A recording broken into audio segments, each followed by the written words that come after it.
Analysis क्या होती है? पहले पेडिग्री एनालिसिस का मीनिंग बता रहा हूँ मैं। स्टडी, किसकी स्टडी?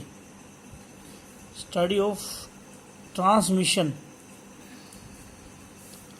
ऑफ ट्रेट और डिजीज इन ए फैमिली। किसी परिवार में कोई जीन, कोई बीमारी, कोई करैक्टर कैसे पास होता है, इसकी पढ़ाई को पेडिग्री एनालिसिस बोलते हैं। पेडिग्री एनालिसिस किसकी स्टडी है, किसकी पढ़ाई है? कोई ट्रेट, कोई गुण या बीमारी किसी फैमिली में कैसे जा रही है, इसकी स्टडी को पेडिग्री एनालिसिस बोलते हैं।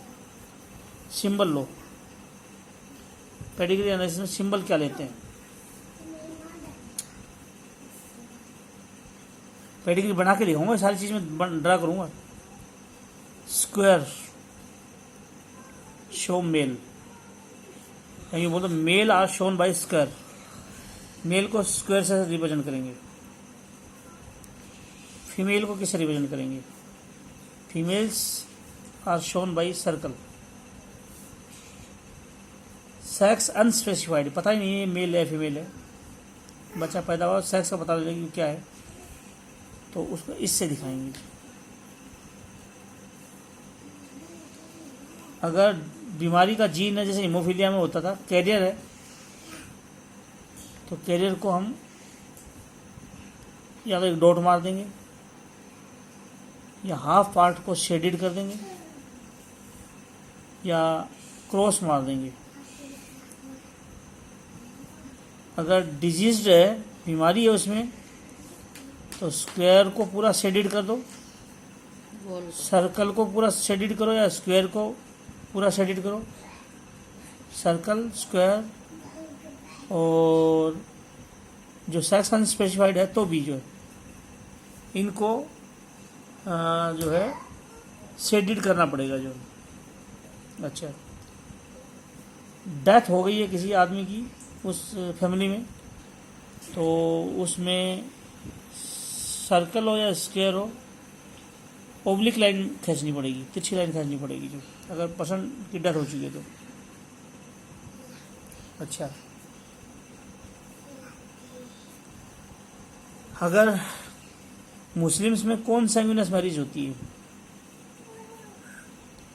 ब्लड रिलेटिव में शादियाँ होती हैं, चाचा ताऊ में शादी हो जाती है मुस्लिम्स में, तो कौन सैंगुइनस मैरिज बोलते हैं? Marriage between blood relatives, marriage between blood relatives. तो अगर स्क्वायर और सर्कल को एक लाइन से जोड़ें तो ये नॉर्मल मैरिज है, और स्क्वायर और सर्कल को दो लाइन से जोड़ें तो ये कॉन्सैंगुइनस मैरिज है, कॉन्सैंगुइनस मैरिज है। और अगर ये सर्कल स्क्वायर है, ये सर्कल है, इनमें वर्टिकल लाइन से क्या दिखाते हैं? वर्टिकल लाइन ऑफ सफरिंग बताती है। वर्टिकल लाइन जो होती है वो ऑफ सफरिंग या बच्चे बताती है कितने हैं। ट्विंस को कैसे रिप्रेजेंट करेंगे? जुड़वा को, ये स्क्वायर है, ये सर्कल है, और ऐसे अगर दिखा दें दो, एक लड़का है एक लड़की है, तो ये ट्विंस कहलाएंगे जो। लेकिन ये ट्विंस डाइजाइगोटिक या फ्रैटर्नल है, डाइजाइगोटिक या फ्रैटर्नल ट्विंस। फ्रैटर्नल ट्विंस एक जैसे नहीं होते हैं, या एक लड़का होगा एक लड़की होगी, दोनों एक सेक्स हो सकता है लेकिन एक जैसे नहीं होंगे जो। तो मोनोजाइगोटिक ट्विंस या आइडेंटिकल ट्विंस को कैसे रिप्रेजेंट करेंगे? जो एक जाइगोट से बनते हैं, जो या तो दो लड़कियां होंगी या दो लड़के होंगे, सेम सेक्स के होंगे, या तो फीमेल है या मेल है। मोनोजाइगोटिक ट्विंस या आइडेंटिकल ट्विंस। मोनोजाइगोटिक और आइडेंटिकल ट्विंस, इनको कैसे दिखाएंगे? एक पॉइंट से दिखाएंगे लेकिन आपस में कनेक्ट कर देंगे। अगर दो सर्कल को या दो स्क्वायर को आपस में कनेक्ट कर दिया तो वो मोनोजाइगोटिक ट्विंस या आइडेंटिकल ट्विंस है जो, और आपस में कनेक्ट नहीं किया तो डाइजाइगोटिक ट्विंस है जो। Why we use pedigree analysis? Pedigree analysis क्यों यूज करते हैं, क्यों करते हैं ये सब कुछ? हम बोलेंगे study of inheritance of character are not possible in human due to following reasons. कुछ रीजन है जिसकी वजह से ह्यूमन में मैंडल ने मटर पे एक्सपेरिमेंट कर लिया, डॉग पे, कैट पे, किसी पे एक्सपेरिमेंट कर सकते हो, लेकिन ह्यूमन में पॉसिबल नहीं है। इसलिए पेडिग्री एनालिसिस करनी पड़ती है। किसी घर में जाओ और पूरी फैमिली हिस्ट्री स्टडी कर लो, बीमारी का पता लग जाएगा कि कैसे जा रही है, डोमिनेंट जीन से या रिसेसिव जीन से, बीमारी की सारी इन्फॉर्मेशन मालूम पड़ जाएंगी। जो किसी घर में पेडिग्री बना लोगे तो पेडिग्री बना कर दिखाऊंगा तुम्हारे को कैसे बनती है, बीमारी का कैसे पता लगता है, पेडिग्री से बना बताऊंगा। अगर करेक्टर कैसे जाते हैं पेरेंट्स ऑफ में, वुमेन में पॉसिबल नहीं है। क्यों, क्या रीजन है? सुनो। पहला रीजन कि वुमेन में पेडिग्री करेक्टर इनहेरिट कैसे होते हैं, क्यों स्टडी नहीं हो पाते? एक तो चॉइस क्रॉस नॉट पॉसिबल। अब जानवरों में तो किसी को भी पकड़ लिया, 2 जानवर पकड़े, उनको रिप्रोडक्शन करवा दिया। वुमेन में किसी को भी पकड़ के थोड़ी रिप्रोडक्शन करवा देंगे जो, तो चॉइस के क्रॉस पॉसिबल नहीं है। तो इसलिए वुमेन में स्टडी नहीं कर सकते। किसी में बीमारी होगी और तुम सोचो कि इस बीमारी की इससे शादी होनी चाहिए, तुम्हारे मर्जी से थोड़ी शादी हो जाएगी उनकी, और तुम देख रहे हो उनके बच्चे बीमारी आई या नहीं आई। मर्जी की क्रॉस तो हम कर ही नहीं सकते किसी भी में, जो चॉइस क्रॉस पॉसिबल नहीं है। जो जनरेशन टाइम ये लंबा है, जनरेशन टाइम लंबा है, 20 ईयर तक। करेक्टर जैसे 2 पेरेंट तुमने घर में जाकर देख भी लिए कि ये करेक्टर कैसे जाएगा, उनके बच्चा हो गया। अगली जनरेशन देखने के लिए तो बच्चे को वेट करना पड़ेगा, बच्चा कब अडल्ट होगा, 20 साल का होगा, कब रिप्रोडक्शन करेगा, फिर अगली जनरेशन का स्टडी हो पाएगी। तो 20-20 साल तक थोड़ी वेट करेंगे रिजल्ट का कि इन दोनों के बीच में मैरिज हुई तो कैसा बच्चा आना चाहिए, बीमारी आई या नहीं आई, 20 साल वेट करेंगे क्या? जो तो वुमेन में पॉसिबल नहीं है। जो और environment characters are also affected by environment. Environment से भी कैरेक्टर अफेक्टेड होते हैं। अब जीन के हिसाब से हम उम्मीद लगाएंगे व्हाइट कलर का बच्चा आना चाहिए, और वो रह रहा है गर्मी में तो हो गया ब्लैक, तो रिजल्ट बिगड़ गया, जो रिजल्ट ही डिफिकल्ट आ जाएगा। जो अच्छा, वुमेन कैन स्टडी 2 और 3 जनरेशन।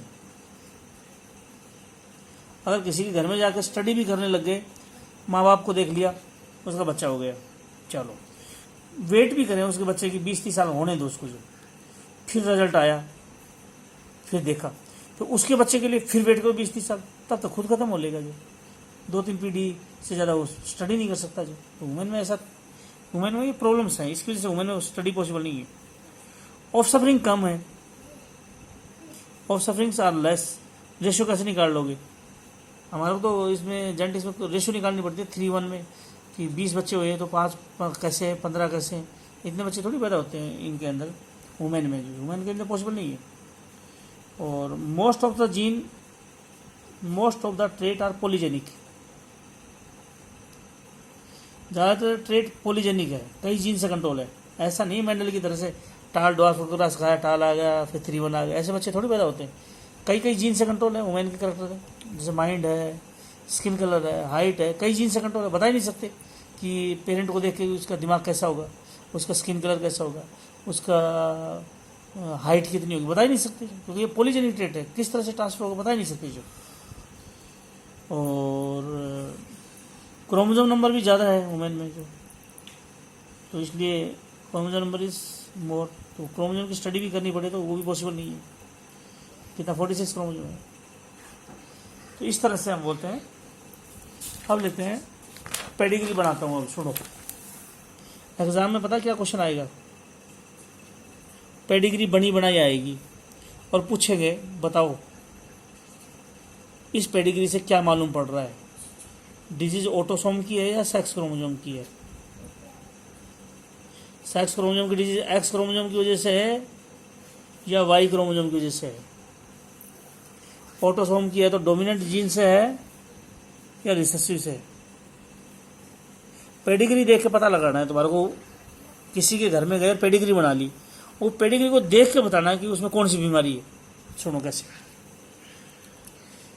ये स्क्वायर सर्कल, दो लड़के पैदा हो गए, एक लड़की पैदा हो गई, इस लड़के की शादी हुई, इससे बच्चे हुए, एक लड़का हो गया, एक लड़की हो गई, इस लड़की की शादी हुई, देख इधर एक लड़का हो गया, दो लड़कियां हो गई। ये फर्स्ट जनरेशन है, ये सेकंड जनरेशन है, ये थर्ड जनरेशन है। अगर मैं बोलूँ मेल में बीमारी है, इसके बच्चों में भी मेल में बीमारी है, ये सर्कल था, ये मेल में बीमारी है, ये मेल में बीमारी, सारे मेल अफेक्टेड है, फीमेल एक भी नहीं है, तो हम बोले वाई लिंक्ड है। वाई लिंक्ड डिजीज में ओनली मेल आर अफेक्टेड। किसी के घर में गए और जाके पूछा दादा, शुरुआत वाला जो ऑर्गेनिज्म होता है ना, शुरू का जो ज़्यादा पेडिग्री स्टार्ट होती है उसको बोलते हैं प्रोबैंड या प्रोपोसिटस। स्टार्टिंग मेल और फीमेल, शुरू में मेल या फीमेल होता है, उसको बोलते हैं प्रोबैंड या प्रोपोसिटस। शुरू में जो है मेल है तो क्या बोलेंगे, मेल है शुरू में तो उसको बोलो प्रोपोसिटी। फीमेल है तो शुरू में, शुरुआत इसको क्या बोलेंगे, इस मेल को प्रोपोसिटी। फीमेल में क्या बोलेंगे, प्रोपिस्टा। दोनों को क्या बोलेंगे, प्रोबैंड या प्रोपोसिटस। अब सुनो, किसी के घर में गए और बोले भाई बूढ़ा आदमी था, दादा दादा कोई बीमारी है, तो बोला हाँ मेरे यह बीमारी है। तो ऐसे स्क्वायर बनाओ, सर्कल बनाओ, उसको शेडिड कर दो। फिर उसको पूछा कितने बच्चे हैं तेरे, तो दूसरी पीढ़ी में कितने बच्चे हैं, बोले जी दो लड़के और एक लड़की है। उनमें बीमारी है, बोले लड़की में तो ना है, लड़का में है दोनों में जो। चलो फिर लड़की की शादी होगी, बोले हमारे तो दामाद के भी है। फिर उनके बच्चे उनमें है, उनमें लड़का, लड़की में एक में भी नहीं है, सब में लड़कों में। तो हाँ बगैर कहीं बोल दोगे तुम्हारे परिवार में वाई लिंक्ड डिजीज है, वाई क्रोमोसोम की बीमारी है, वो मेल से मेल में जा रही है, वो रुकनी भी नहीं है। तो पेडिग्री बनाई थी, इसलिए मैंने सिंबल बताए थे, फीमेल को कैसे दिखाया, मेल को, बच्चों को, शादी को, सारे जो बताए हैं। तो वाई लिंक्ड डिजीज का पता लग गया। चलो दूसरे पे आओ। अब आओ वाई लिंक्ड के बाद में आते हैं ऑटोसोमल डोमिनेंट।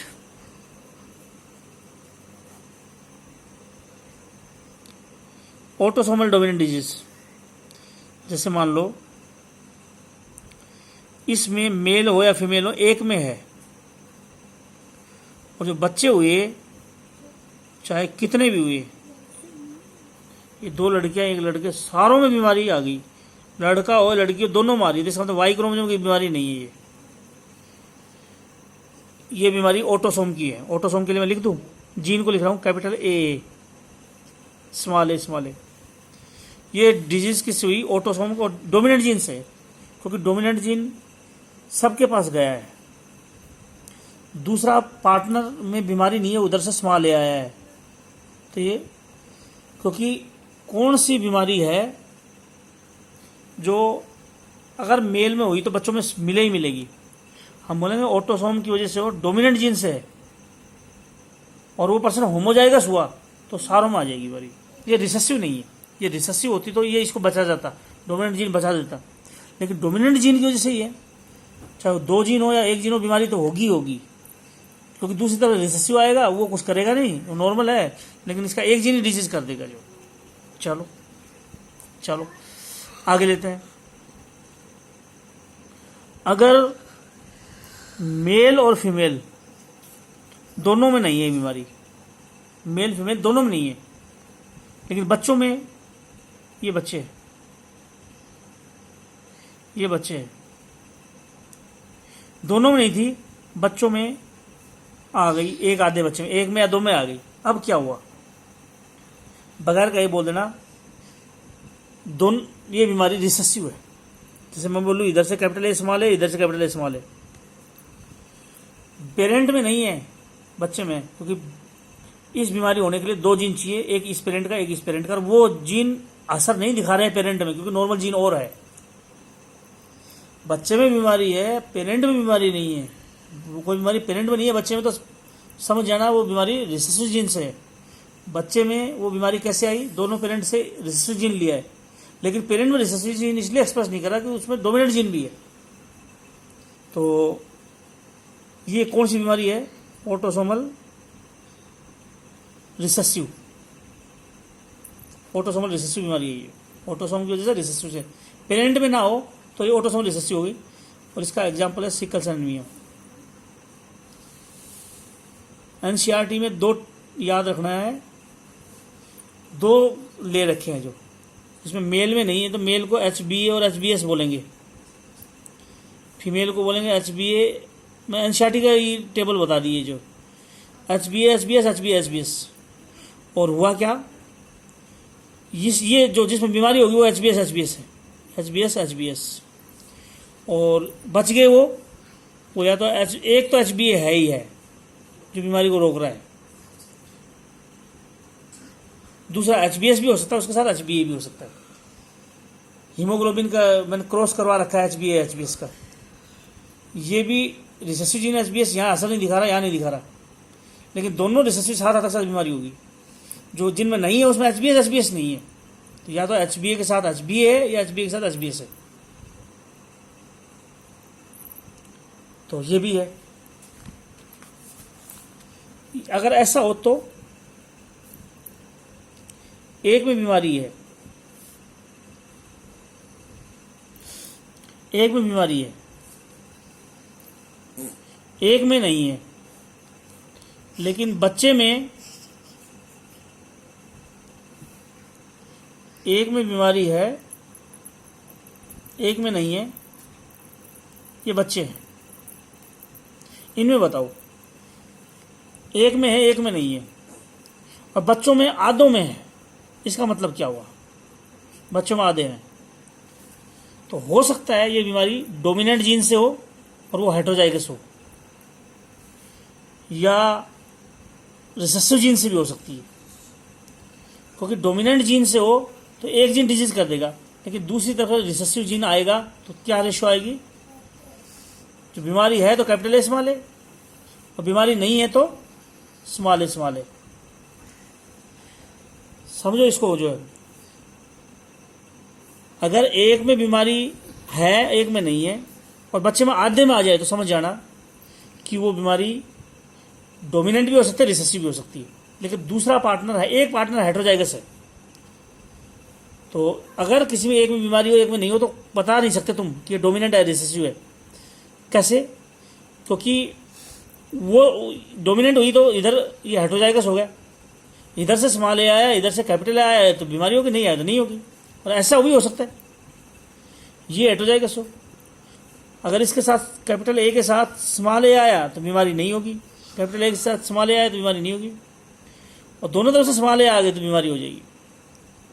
लेकिन एनसीईआरटी में याद रख लेना, एनसीईआरटी में अगर एक बन के आ जाए ये क्रॉस तो याद रख लेना, शुरू में बीमारी ना हो और बाद में बीमारी आए तो बोल देना रिसेसिव बीमारी है, क्योंकि रिसेसिव जीन यहाँ एक्सप्रेस नहीं कर रहा था, दोनों से आने से इसमें बीमारी आ गई। और इधर एक पेरेंट में शुरू में ही हो तो उसको बगैर कहे बोल देना ऑटोसोमल डोमिनेंट डिजीज है, ऑटोसोमल डोमिनेंट डिजीज है ये, ऑटोसोमल डोमिनेंट डिजीज है ये। होने को तो रिसेसिव भी हो सकती है, लेकिन एनसीईआरटी के अकॉर्डिंग ये है। और ये मायोटोनिक डिस्ट्रोफी डिजीज है, मायोटोनिक डिस्ट्रोफी का एक क्रॉस है। फॉर एग्जाम्पल में यूँ आ जाए कि बताओ ऑटोसोम की है या सेक्स क्रोमोसोम की है, वाई लिंक्ड है या कुछ भी आ जाए, अगर यूँ आ जाए एक्स लिंक्ड है या नहीं है तो क्या करोगे। जैसे फीमेल है ऐसे, ये मेल है, और ये मेल है, ये फीमेल है, ये मेल है, ये मेल है। अब बताओ इसमें बीमारी ये सेक्स लिंक्ड है क्या? तो अगर पूछ लेना सेक्स लिंक्ड तो सारा क्रॉस हीमोफीलिया वाला कर देना। ये फीमेल है, बीमारी है तो लिख दो स्मॉल एच, मेल नॉर्मल है तो बोलो XY, और फिर इधर से मेल में बीमारी आ जाएगी क्योंकि इधर से Y क्रोमोजोम आया, मेल से फीमेल से आया हीमोफीलिया का क्रोमोजोम, तो मेल में आ सकती है। अगर एग्ज़ाम में पूछ लिया जाए कि ये बीमारी बताओ सेक्स लिंक्ड एक्स लिंक्ड है या नहीं है, तो उसमें फीमेल को ऐसे क्रॉस दे रखा हो, ऐसे शेडिड दे रखा हो तो बगैर कहे उसको हीमोफीलिया बना देना। मेल को शेडिड दे रखा हो तो हीमोफीलिया मेल बना देना, और क्रॉस खुद करवा के देखना और फिर देखना वो बैठ। अगर तुमने इसमें बताना हो कि ये एक्स लिंक्ड है या नहीं है तो सारा क्रॉस इसके हिसाब से करो। फीमेल को क्या कर दो, डिजीज कर दो, मेल को मत करो। फिर बच्चों में देखो कि ये आ सकती है या नहीं आ सकती, सारा क्रॉस कर देना पूरा का पूरा। तो ऐसे ये क्रॉस है। पहला तो सब मेल में मिले तो वाई लिंक्ड, और पेरेंट में ना हो बच्चे में तो रिसेसिव डिजीज है, और क्रॉस रिसेसिव हेटेरोजाइगस ले लेना, इनको क्रॉस करा देना। और डोमिनेंट जीन से हो तो सारों में आ जाएगी, और होमोजाइगस है तो। और एक डिजीज है, एक में नियर 50% मारी है, तो ये मान लेना कि वो ऑटोसोमल डोमिनेंट डिजीज भी हो सकती है, ऑटोसोमल रिसेसिव भी। लेकिन एनसीईआरटी के हिसाब से ऑटोसोमल डोमिनेंट लेके हेटेरोजाइगस ले लेना इसको जो, और फिर बता देना कि आधे बच्चों में आएगी आधे में नहीं आएगी जो। और ये पूछेगा एक्स लिंक्ड है या नहीं है, इसके लिए क्या करना है, एक्स लिंक्ड है या नहीं पता लगाने के लिए उस सारे क्रॉस में जैसा जैसा बोले। फीमेल को अगर वो बीमारी वाली ले तो बीमारी ले लेना, नॉर्मल ले तो नॉर्मल लेना, फीमेल को ये XXY करके क्रॉस करा के देख लेना कि बीमारी आई या नहीं आई जो। तो इस तरह से मैं ये वीडियो ये रोक रहा हूँ ये वीडियो। और जो ये वीडियो था पेडिग्री एनालिसिस के ऊपर ये वीडियो था, जो प्रैक्टिस करनी है तुम्हारे को, बहुत ज़्यादा क्वेश्चन प्रैक्टिस करो तब जाके समझ में आएगा। जो खूब प्रैक्टिस करो न्यूमेरिकल के, खूब न्यूमेरिकल सोल्व करो, और न्यूमेरिकल सोल्व करोगे मैं भेज दूंगा न्यूमेरिकल इसके इनके ऊपर जो है।